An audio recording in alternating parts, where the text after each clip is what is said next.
Бекмурат Осмонов атындагы Жалал-Абад мамлекеттик университети, Жалал-Абад колледжи.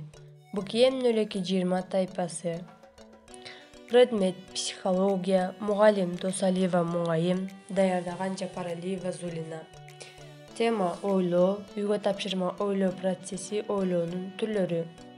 Ойлоо процесстери: анализдөө, синтездөө, салыштыруу, абстракциялоо.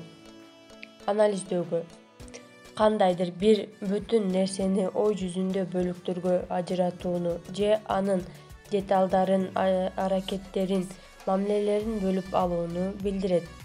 Синтездөө: анализдөөгө тескери операция, бүтүн заттын деталдары, касиеттери кайрадан жыйналып үйрөнүлөт. Анализ процессинин натыйжасы. Салыштыруу: кубулуштарды, заттарды бири-биринен айырмалоо жана алардын окшоштуктарын табуу. Абстракциялоо: конкуренттүү нерсени үйрөнүүдө, анын айрым белгилеринин жактарынан ой түрүндө алыстоону түшүндүргөн татаал процесс. Ойлоонун түрлөрү. Ойлоонун түрлөрү экиге бөлүнөт: теориялык ойлоо, көргөзмөлүү ойлоо болуп. Менин видеоролигиме көңүл бурганыңыздар үчүн чоң рахмат.